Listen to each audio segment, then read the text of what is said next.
Hello, and today we were playing Layers of Stardust.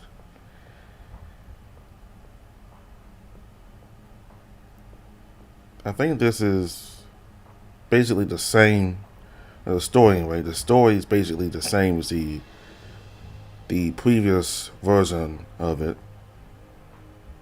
but the main thing about this is that all the visuals have changed and the sprites are entirely new, and the UI is new. So I think overall the story is the same, and I don't think anything new in terms of the story has been added, but this basically just everything being revamped.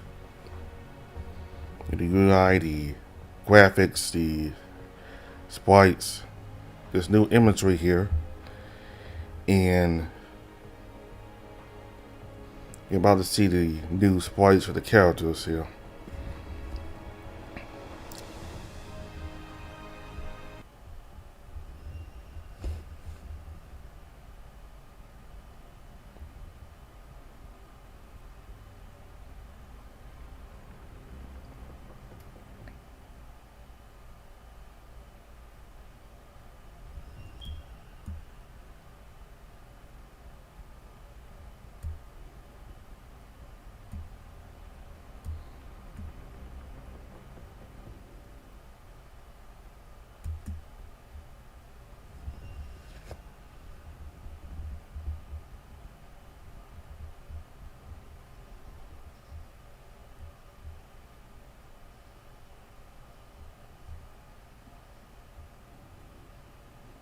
So, where were we? Jonathan? Oh, Jonathan. Drifting away to Dreamland again, are we? I swear to God, I can see that mischievous smile of yours. Alright. You got me. Now put the paper down. Ouch. That's what you get for messing with me. Now come on, we need to finish the speech. Okay, Ellie. Hit me with what you got so far. Ellie playfully slammed the papers into Jonathan again, laughing triumphantly. Hey, not fair. Ah, you're just too easy. You practically walked right into that one. Ellie. Okay. I'm serious now. No need to give me that look. Let's get back on track. I started with, for ages we gazed at the stars, wondering if we were alone. Millennia passed and the answer eluded us. Until now, our planet revealed to be but a tiny piece of a grander cosmic tapestry. All our dreams and ambitions converge in this moment. Jonathan interrupted Ellie with an audible approval. What's the matter? I don't think we should mention fears. I get your point, but we need to maintain a positive attitude, a positive tone throughout the speech. But, yes? Won't it sound overly optimistic? Jonathan's laughter carried a mix of amusement and surprise. Really? My little sister worried about sounding too optimistic. Seriously, Ellie, tell me what's in your mug. Hot chocolate? With marshmallows. Regular folks drink coffee. How old are you? Oh, shut up. I drink hot chocolate because it makes me happy. I like being happy and annoyingly optimistic. So, shall I remind you that you were the one who managed to get world leaders to finally agree on an interplanetary exchange program? Yeah, you got me there, but it wasn't all sunshine and rainbows.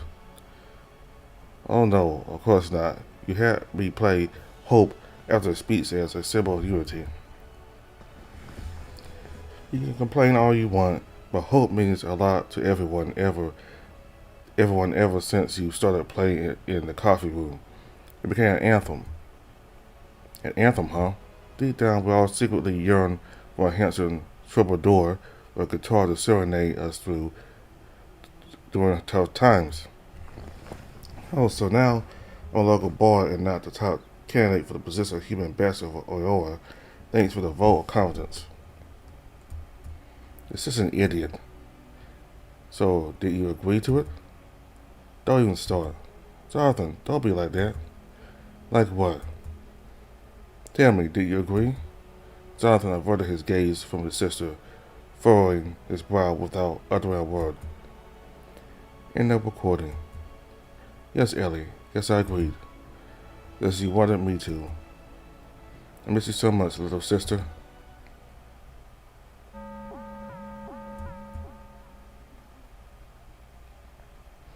It was empty, all of it.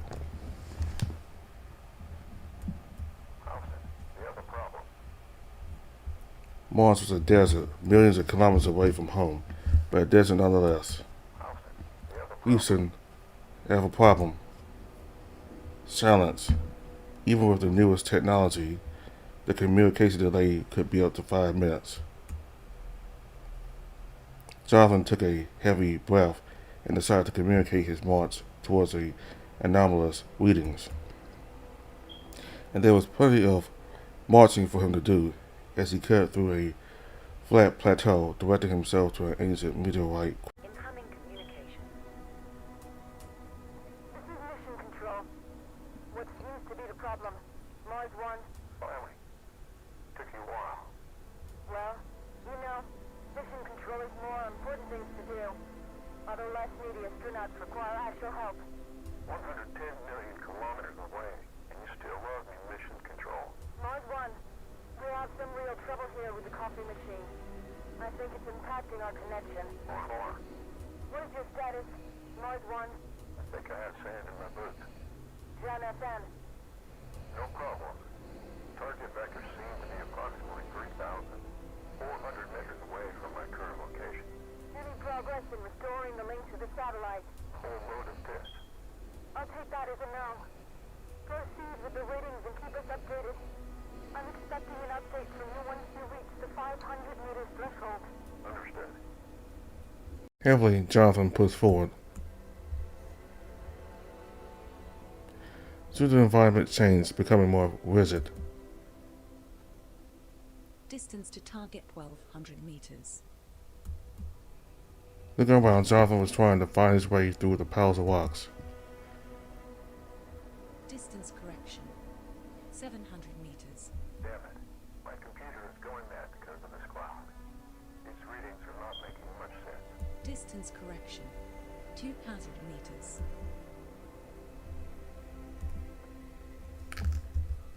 Guess I'm officially lost on a dead planet. Thanks to technology. Jonathan pushed forward until he reached a passage through something that looked like a cave.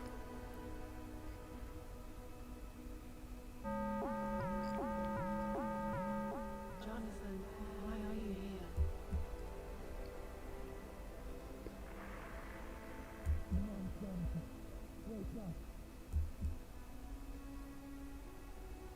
Mission Control.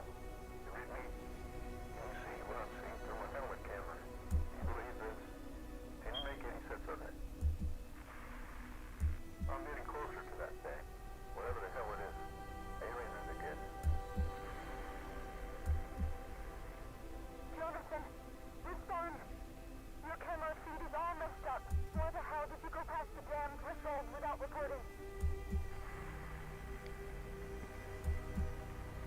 Mission Control. The signal's all messed up. Can't get a clear connection. The damn computer's freaking out. Can't even give me basic readings on this freaking artifact. And there's some kind of massive structure up ahead. Like nothing I've seen before. Jonathan, can you hear me?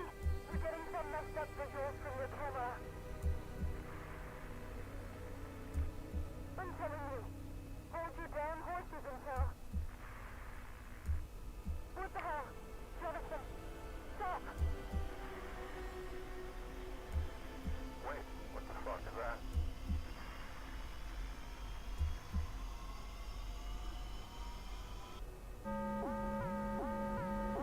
Jonathan, why are you here?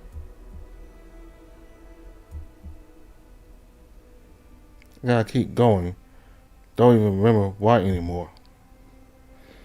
Don't force yourself, my child, in your current state. You're not prepared to face what lies ahead. What is my state? the fuck's wrong with me?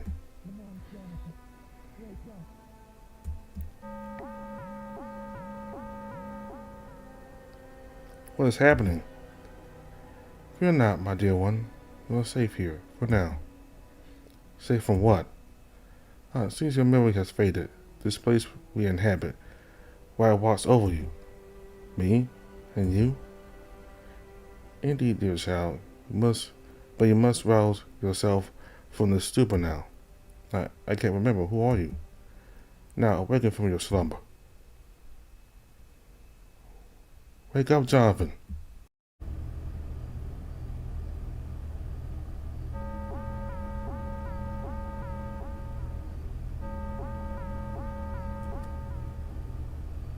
Thank be the immortal glaciers. You're awake. Come on, let's get out before the fire spreads.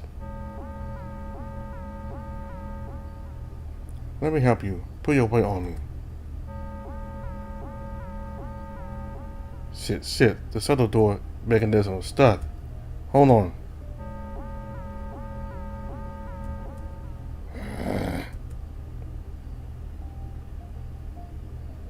First here. Come on, Ambassador. Just a few more steps. Keep breathing. Clear that smoke out of your system. Shit. My ribs. I think I'm going to be sick. Hold on. Until we get away far enough from the soil. I don't think I can. Every step, the pain. Come on, I'm not going to let you die in a fireboat after I drag your sorry ass out here. I managed to grab the emergency med kit.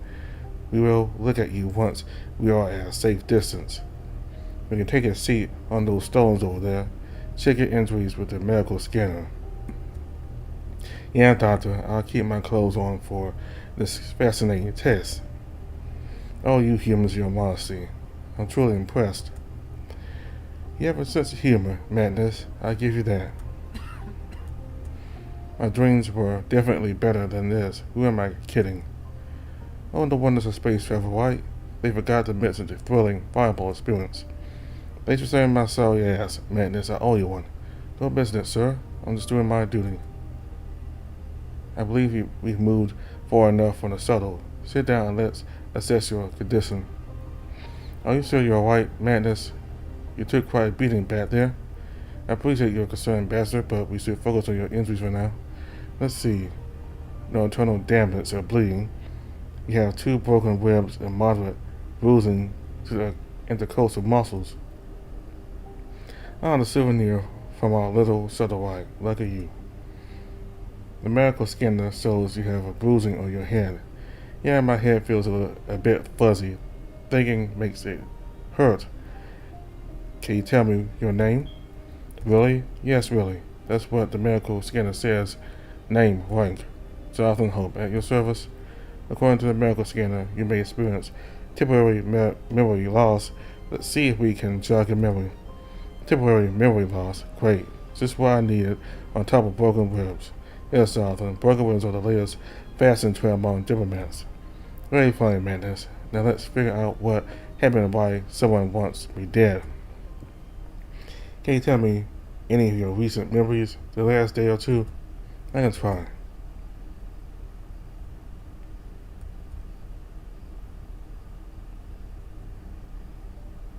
Ambassador Hope, you have an appointment with Dr. Kinsey in 5 minutes, sir. The electronic voice pulled sharply on Jonathan's weary mind, snapping him back into the harsh reality. Surrounded by the cold emptiness of his cabin, deep in the vastness of space aboard ship destined for his new home in a foreign and unfamiliar world. Understood. Of all the places he could have chosen to meet Alan, he settled for the solace and seclusion of his cabin. Jonathan allowed himself a few more moments to sink into his thoughts.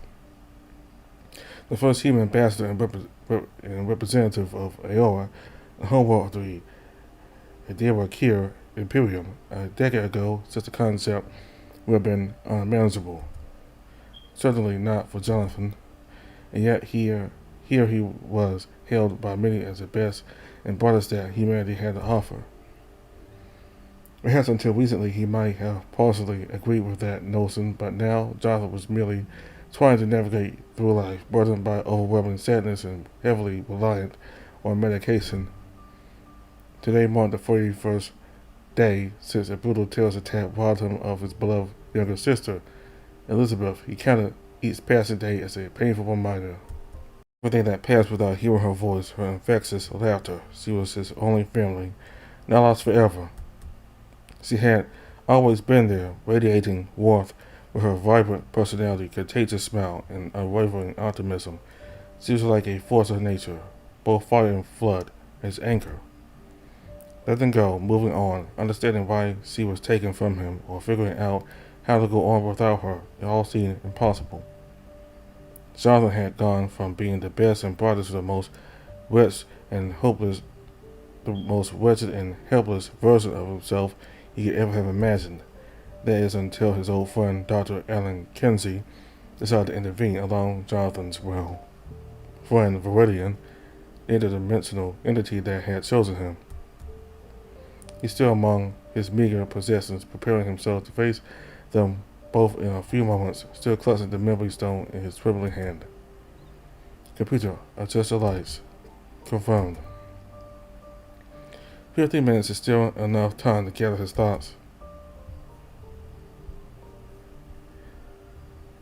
The cabin was Spartan in design, but could provide Jonathan with as much privacy and comfort as he could wish. Human spaceships were still in the beginning phase of development compared to all the other Imperial races. Comfort was not at the forefront of priorities, one could say, but no one would be sleeping on the floor. He did not expect any sort of opulent luxury in a transport frigate built for efficiency and not for pleasure.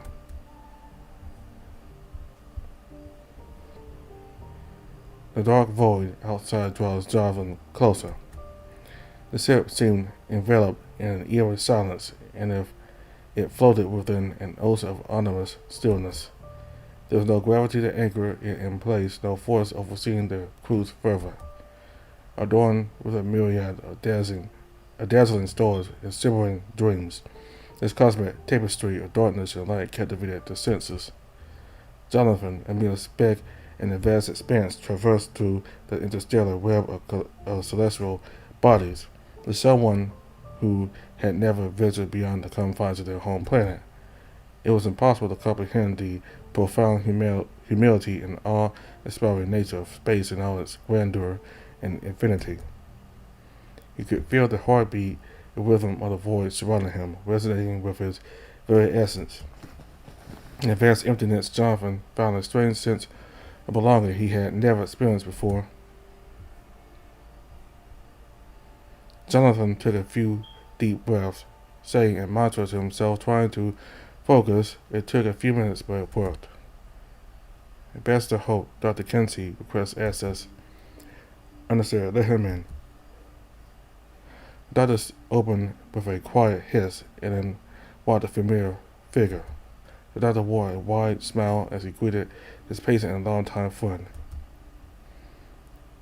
Jonathan, good to see you. I assume everything has been well with you? Good morning, Alan.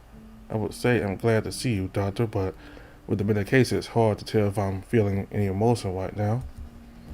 I'll just assume you're thrilled that I'm here. Also, I'm surprised you can even tell whether it's morning or night. I've had my fair share of space training before delving into political history. It's not as challenging as you might think. Your body naturally adapts to its circadian rhythm. I was surprised to hear you were packing up and coming to the Imperial City with me. It's not as simple as that. I'm afraid the Scientific Institute has issued orders for in-depth human-alien relationship analysis and cultural exchange report.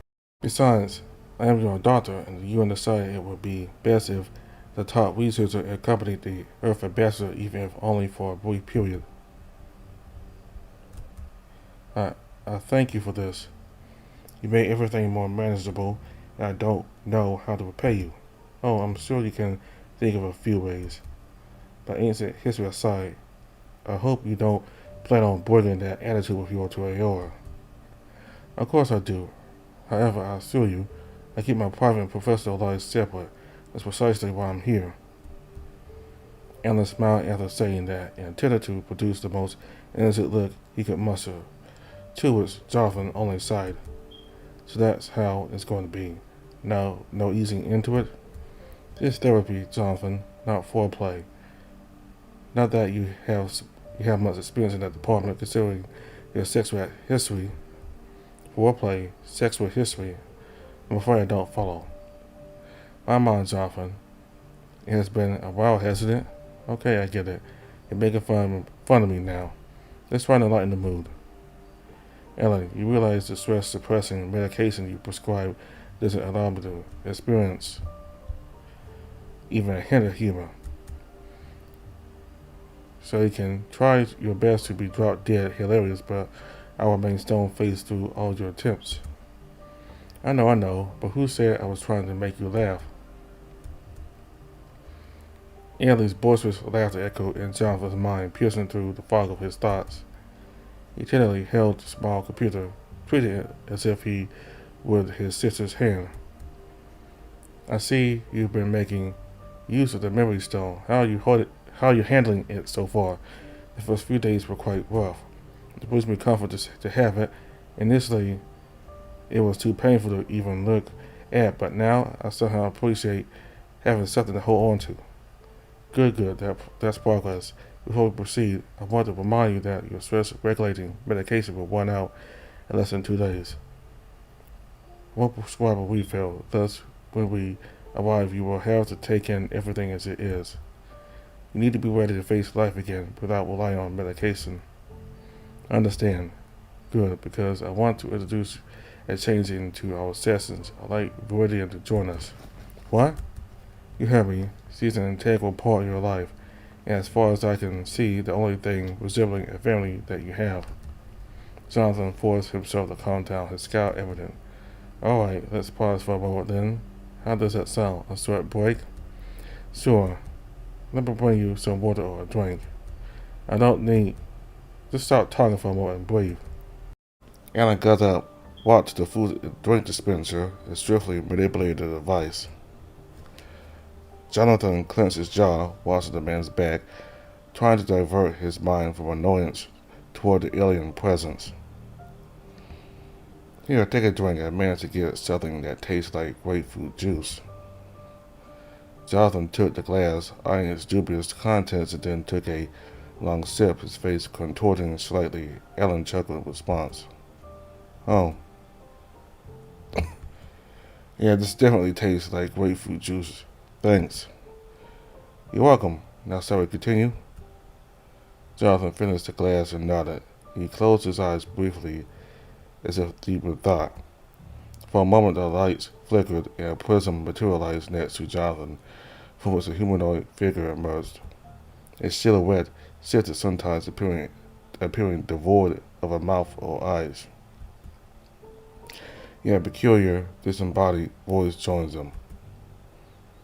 See, it is always here. I declare that I am not always present, Jonathan, but since my presence is required, yes indeed.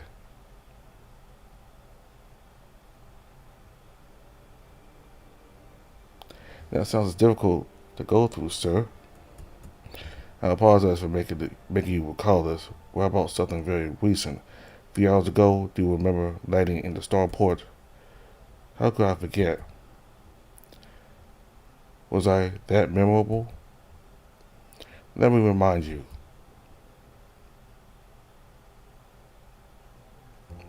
The event to the planet was calm and uneventful. The Imperial fleet was well known for its efficiency. Upon arrival, Jonathan soon found himself leaving the shuttle, escorted by the Navy security forces, with Alan just a few steps behind him. I have received word that a security dispatch will be with us shortly. Oh, by all means, enjoy having an escort, Jonathan. I will be just fine without a bodyguard trailing behind me. After all, this is my second time on Aora. Everyone will be jumping and tripping over themselves for your attention. Oh, what a privilege it is to bask in your glory. Let's make sure you don't lose your unique translator. Can't have you stranded on a foreign planet without being able to communicate. That would be tragic. Alan, don't exaggerate. I'm sure they receive ambassadors from around the galaxy every day. Besides, I have taken the time to familiarize myself with the 4 major languages on the planet. The storage system will come in useful one day, I'm sure. Not today, I would say. You see, I'm confident they will be in for quite the shock when they meet you. Brace yourself for the fanfare. If you say so, we'll know what they have in store for us once the security details here. Anything you are not telling me? Human Ambassador Jonathan Hope, sir. The security dispatch reports for duty, sir. A loud, growly voice resonated through the air, and a woman-like figure appeared. Ambassador Jonathan Hope, sir. Yes? I am Inspector Urius Madness of the House Ericanto of Demacia. I have requested to be the head of your guard throughout your service in Aora, sir. Ellen leaned forward closer to Jonathan. Eager much. Thank you, Inspector. I am. Sir, it's an honor and a pleasure to be the first of my people to welcome you to the Imperial Seat, the gem of the galaxy, Aora, sir. As I pledge my life to the Imperium, so do I commit myself to protect you from any and all harm from now on. Your dedication to your world is an inspiration. Thank you, Inspector. Your words are incredibly kind, although I am convinced my feats have been over-exaggerated. Now, if we may, the journey was long, and the Vorgan Inspector furrowed his brow, moving closer to Jonathan, piercing him with a long, assessing look. Sir, are you okay? I'm sorry, what? I have never seen such absent eyes. Are you ill? Ah, yes. Hello, Inspector. Good to see you again. Doctor, likewise. Is the ambassador well? Of course. You see, none of the races outside Earth has ever seen anyone with blue eyes. As far as the Institute knows, it's a mutation unique to humans. Are you saying no other race in the entirety of all known galaxies have developed blue pigmentation in their eyes? Sounds almost impossible. Key observation there, Jonathan. Almost impossible. Indeed, it is quite rare. Well, evolution works in mysterious ways, and humans happen to acquire this distinct characteristic. Blue eyes do lend a certain charm and intrigue, don't you think? Charm and intrigue? Well, I suppose beauty is in the eye of the beholder. Forgive me, Ambassador. I will make sure to inform the palace on our way to prepare them. I apologize for my indiscretion. I didn't mean to stare. We haven't been told properly. It looks like it's not going to be the last time. Inspector, do not worry about me. I can find my own way to the palace. Nonsense, your jet car is ready, and you will be traveling with your assigned guard. The ambassador will have me by his side. Alan let out a deep theatrical sigh, but said nothing in opposition. I will see you later, Jonathan. Alan. Ambassador, if you will follow me, the jet car is waiting. The palace has made all the necessary preparations for you. The Emperor and his son are waiting your arrival. I understand the Emperor's son will be in charge of the upcoming events, visitation, and so on. Correct, Ambassador. The Imperial Prince is well versed in interstellar politics and is eager to meet you. Everyone is. There has been word that Inabar has also sent a SIP. That sounds fantastic, especially since, from what I heard, Inabar tries to remain politically distant. They would love to, but as humans say, it's not about the chess you have been dealt, but how you play them. I'm not sure that's how the saying goes. Oh. Inspector, has there been any new incoming communication from Earth? I haven't received it. My apologies, Ambassador. I will answer your questions shortly, but right now, I need to concentrate. Right, sorry. Beep, beep, boop. Jonathan steadied his travel companion. He took a deep breath and exhaled silently. He couldn't help but smile gently at the small soul of Magnus's anxiety. The inspector focused his attention entirely on the control console in front of him. With a confident demeanor, he engaged the necessary mechanisms to start the engine. The Vulcan clenched his jaw and attempted to rapidly evaluate the next best course of action. Quickly, an expression of confusion set on his face when the many controls in front of him offered no answer or solution. In a brief moment of frustration, the inspector hit the control console. There's a noise nothing of significance happened to the jet car. Crap.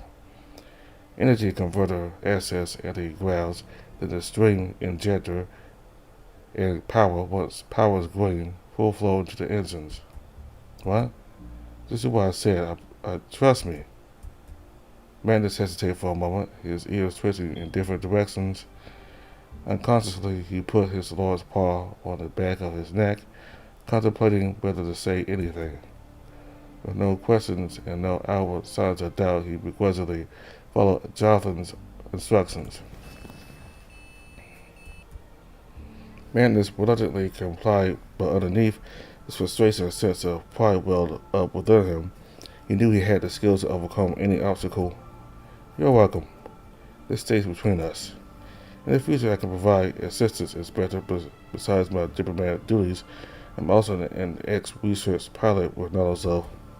Mandus interrupted, his voice tinged with frustration. I know who you are, Ambassador. You are a walking legend among my people. Our children learn about your family, about you. Mandus took a deep breath. You will tell no one about what just happened, or I'll make you regret it. I'm sorry, what? Jonathan scratched his cheek and blinked rapidly, trying to process what the inspector had just said. Mandus was wide-eyed, anger mixed with a hint of affection. Mandus stumbled over his words, his usual composure faltering, for a moment revealing a hint of vulnerability beneath his tough exterior. Mandus, you seem on edge. Is everything all right? Mandus attempted to look at Jonathan, turning his head one way and another frantically. Mandus cleared his throat, attempting to regain his usual stoic demeanor. I get it, Mandus. Your secret is safe with me. Crap, this is not what... Mandus looked straight ahead and groaned, instead of continuing to speak. His hands tightened on the steering handle as a minuscule vibration of the engines resonated through the cabin. Take your time. Oh, of course, I have all the time in the world. No pressure at all. I will not be patronized by... Mandus' voice dripped with sarcasm, his voice seeping through. A human? No, I would never disrespect you. You are my Mandus caught himself just in time, the word favorite hanging in the air as if it had almost slipped out. He held his breath and then exhaled, a mix of anger and affection coursing through his veins. He glanced at Jonathan and grunted. It's not how I wanted our first meeting to go. I apologize for any inconvenience caused. I did not wish to discuss this further.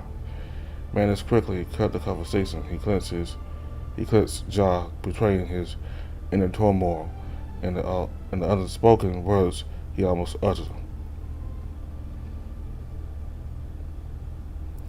Safe to say, I think my memory is fine. I was hoping that wasn't the only thing you would remember. Guess crashing a space shuttle isn't as memorable enough experience. Don't be too harsh on yourself. It wasn't all that bad. It was entertaining in a let's cheat death kind of way. Best we start moving. I don't think we'll find a 5-star hotel around here. Moving to where? For your safety, I wouldn't want to stay near the wreckage for too long, especially if somebody has malicious intentions. Can't imagine who would want to harm us, because they may come looking if the job was done. Oh, absolutely. They'd be disappointed if they found us alive and kicking. Before we crashed, the navigation computer showed we were about 25 kilometers away from the capital. Shouldn't be too far from civilization. We should be close to one of the old sanctuaries. Hopefully they still have band-aids and painkillers. I hope you like walking. I do, sir. On my homeworld, Timosora, me and my brothers would spend days getting lost in the ancient forest, climbing the glaciers. here on AR, being outside like this reminds me of home. As for the strangeness of the plants and colors of the sky, would feel very much like Earth. Light years apart, but our worlds don't seem so different in their essence. Very philosophical of you, Madness. Huh. May have read a script or two, you know. I always dreamed of being a philosopher or maybe a stand-up comedian. Well, you do have a talent for making me laugh even in the midst of a class. Glad to be of service, Jonathan. Laughter is the best medicine, they said. Too bad we don't have any actual medicine with us. Did you manage to grab anything else except the emergency medical kit? Well, absolutely, Jonathan. In the midst of a burning shuttle, I thought it would be a great time to collect souvenirs. I mean, who doesn't want a charred piece of metal as a memento? I was just hoping maybe we could have salvaged something useful. My communicator's gone. I must have lost it during the crash. Well, I did consider grabbing the mini fridge with all of its snacks intact, but I figured our lives were slightly more important. Practical as always, Madness. You know me, Jonathan. Always putting survival before convenience, but hey, at least we have this lovely emergency medical kit. It might come in handy for all our future adventures. Let's hope those adventures involve less crash and more smooth sailing. My personal communication device is completely smashed and useless. Won't be having any luck with that one. I must have lost mine during the crash. Hopefully we will find some place to let AOR know we are safe before the sun goes down. Shit, yeah, my ribs. Don't worry, Jonathan. A few cracked ribs never hurt anyone. Well, except you, I guess. Just take it easy. It will have your back to your acrobatic self in no time. Ha ha. A couple of hours later. The sun's going down. We have done some good distance, you think? Well, absolutely, sir. We're practically breaking records here. That there's a structure behind that ridge, perhaps a 5-star hotel waiting just for us. Well, lucky us, I hope they have room service. Oh yes, the finest cuisine in the middle of nowhere. Huh, look at this place, Ambassador. It's like a vacation resort for retired crash survivors. Is that what it is? Oh, absolutely. They got the infinity pool, the beachfront view, and of course the complimentary bandits kit. It's no wonder everyone's lining up for a crash landing experience. The perks of being an interstellar traveler. Are you sure this place will be safe? Oh, definitely. I hear Aeora's most dangerous creatures love hanging out in old abandoned sanctuaries. Well, at least I won't be lonely. Exactly. We also have furry friends to keep us company. Hope they appreciate our delightful scent. I'm sure they'll be thrilled. It's like a fragrance from the crash landing collection. There's no better target than two weary explorers stumbling around like lost puppies. Yes, our irresistible charm and graceful movements will surely ward off any danger. This place is like a time capsule of history. I can't believe it's just left here, untouched and falling apart. All the beauty of neglect is all the rage these days. I'm surprised it hasn't become a tourist attraction. Oh, you know, they wanted to keep it exclusive only for the most discerning crash survivors. How about let's find a cozy spot to rest our weary bones? I'll make sure to check for any complimentary room service menus. Just shout out if you need me to fluff your pillow, Ambassador. Oh, I'll be sure to do that, Inspector. Madness running off, leaving Jonathan in a large hall by himself. This old sanctuary felt like a long-lost memory, peaceful and intriguing. Jonathan was captivated as he had never witnessed this side of the imperial people before. His previous encounters had left him with the impression of a cold and bureaucratic nation. His body felt weary, but the pain relief Madness administered during their journey seemed to help. Driven by curiosity, Jonathan explored carefully, examining each artifact he stumbled upon. Each one whispered stories of the ancient ways of the Aeolian people. Look at this, he whispered to himself. This must have been a shrine of some kind. It's been meticulously preserved, indicating that visitors still come here. I can't quite decipher the inscriptions. This word could mean death or life, and this one, I think it means light. In the midst of death, life persists. In the midst of untruth, truth persists. In the midst of darkness, light persists. It's quite beautiful. Ooh, stay back. Don't be afraid. You will not be harmed. You are safe now. This guard and his brothers have been tracking your steps. The investigators currently working on the beacon. How do I know you're telling the truth? You don't, Ambassador. But why would a Discovery lie to you? If this guard meant to harm you, it would have already happened. Prove it. Show your face.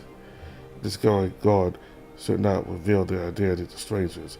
It would be severely punishable, but very well.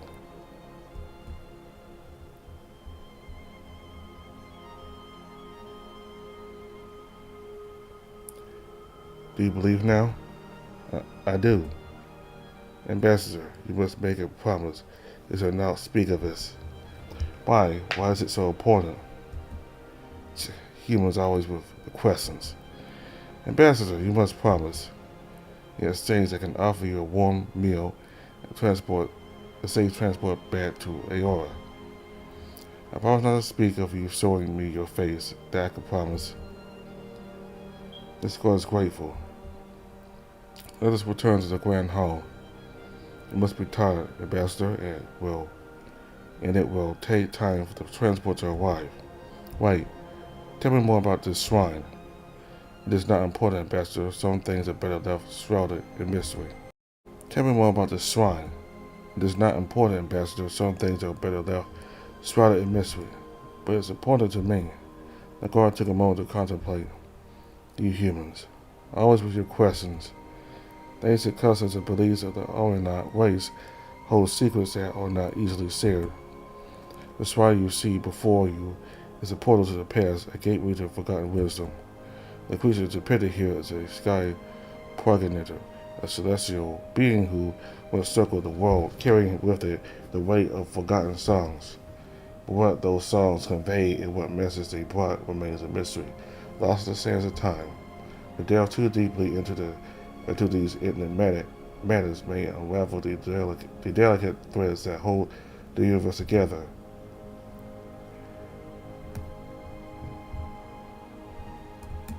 That's very hopeful. It is. So, Ambassador, let's focus on the present.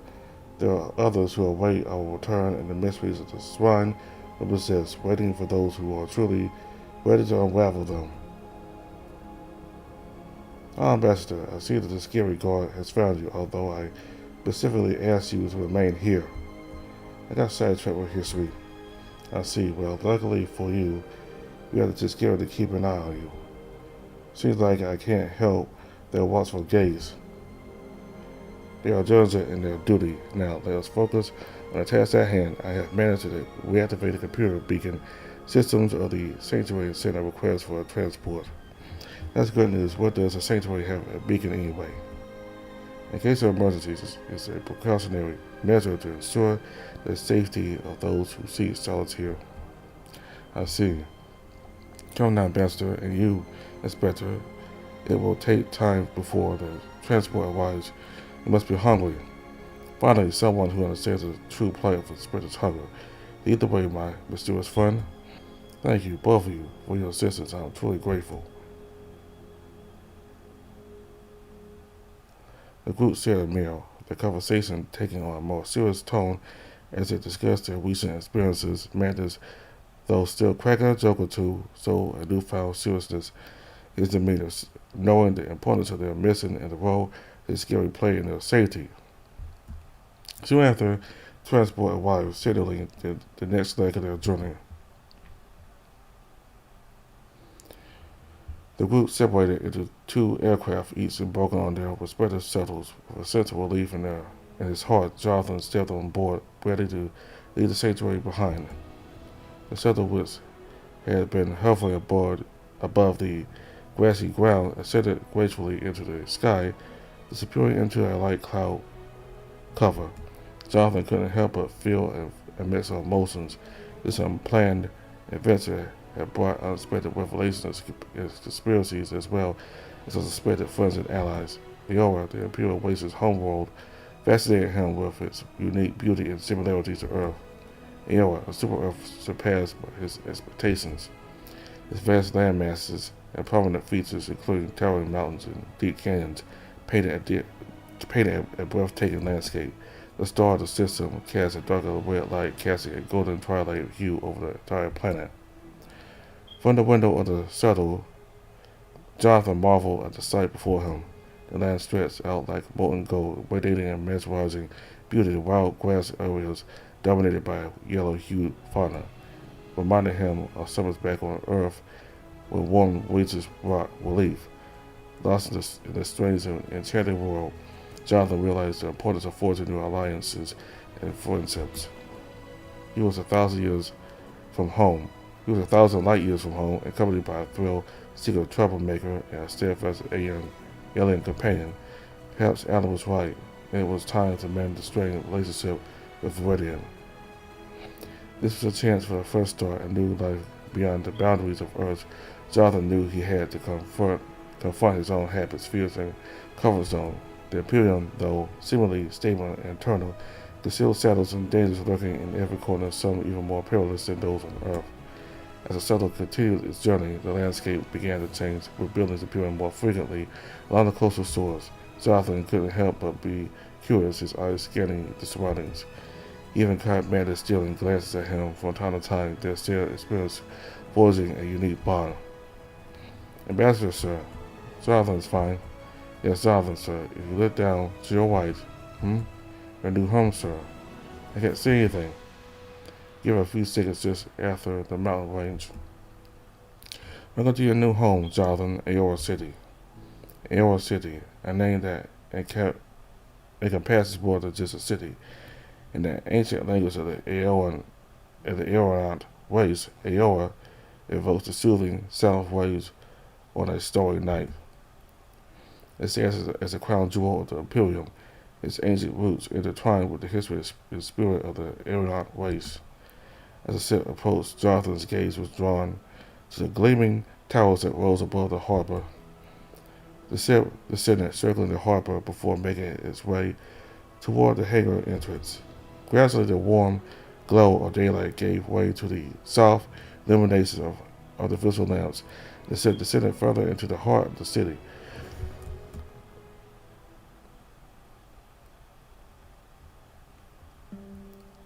Okay, so we got to chapter 1 now, so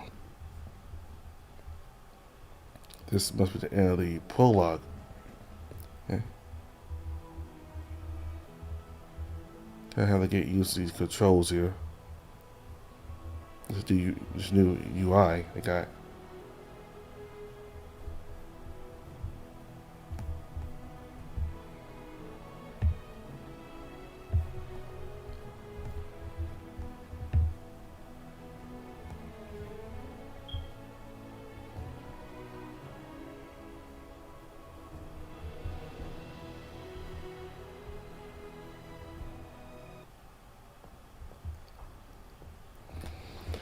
Okay, so the story's a little bit different, but it's largely the same. I think the big differences are the fact that Madness, he certainly has he has more humor in this version now. He cracks jokes, he's very sarcastic and snarky with Jonathan, and instead of seeing the Tiskeri delegation first, we know the first Tiskeri we see first instead is a guard. And apparently he got annoyed by Jonathan's questions. You know, kind of get annoyed by Jonathan's him asking questions and all that. I don't know. I guess somehow humans have a reputation for answering too many questions, which kind of knows the scary guard, a tiger guard. So, I finish the prologue, so we'll start chapter 1 next time. So, the visuals are totally different from the original version. It seems like Madness, he's even more muscular now than the previous version. Also, it seems like both Madness and Jonathan are around the same height. I think I saw somewhere where Madness was about 7 feet tall, but in this, he looks like he's about the same height as Jonathan, unless they change the heights. So, anyway.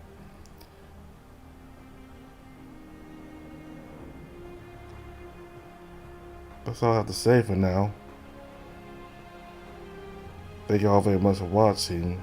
Well, anyway, I wonder what's about the old version of the game.